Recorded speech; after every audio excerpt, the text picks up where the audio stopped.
പൊന്നോണത്തിന് പൂസാകാൻ കാശ് വീശിയതിലധികവും കൊല്ലക്കാരാണ്. അതും ആശ്രാമം ഷോപ്പിനോടടുത്ത് താമസിക്കുന്നവർ.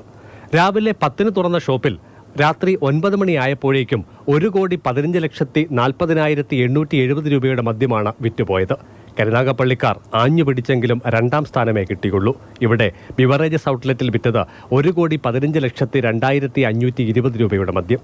ഉത്രാട ദിവസം വാങ്ങി സ്റ്റോക്ക് ചെയ്യുന്നവരിൽ ഏറെക്കാലം മുൻപന്തിയിലായിരുന്നു തൃശൂർ ചാലക്കുടിക്കാർ. എന്തുകൊണ്ടെന്നറിയില്ല, ഇക്കുറി അവർ മദ്യം വാങ്ങാൻ ചെലവിട്ടത് 1,04,47,620 രൂപ മാത്രമാണ്. ശനിയാഴ്ച 11 മണിക്കൂറിനിടെ 1 കോടിക്ക് മേൽ മദ്യം വിറ്റത് 4 ചില്ലറ വിൽപ്പന കേന്ദ്രങ്ങളിലാണ്. അതിൽ 4ാം സ്ഥാനം ഇരിങ്ങാലക്കുടയ്ക്കും. പോയ വർഷം മികവ് നേടിയ തിരുവനന്തപുരം പവർ ഹൗസ് ഷോപ്പ് ഇക്കുറി കോടിയിലെത്തിയില്ല.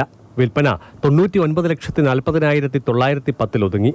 94,65,880 രൂപയുടെ മദ്യം വിറ്റ ചങ്ങനാശ്ശേരിക്കാണ് പട്ടികയിൽ 6ാം സ്ഥാനം. മലപ്പുറം തിരൂർ, ചേർത്തല കോടതിക്കവല, തൃശൂർ പൊക്കളായി എന്നിവ യഥാക്രമം 7, 8, 9 സ്ഥാനങ്ങളിലാണ്. 300 ചില്ലറ വിൽപ്പന കേന്ദ്രങ്ങളുള്ള ബിവറേജസ് കോർപ്പറേഷന് കൂടുതൽ ലാഭം നേടിക്കൊടുത്ത 10 ഇടങ്ങളിൽ അവസാനത്തേതും കൊല്ലത്താണ്. കുണ്ടറയിൽ വിറ്റുവരവ് 85,67,930 രൂപ.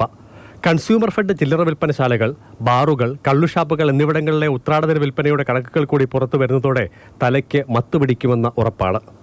CK Abhilal, Mathrubhumi news, Pathanamthitta.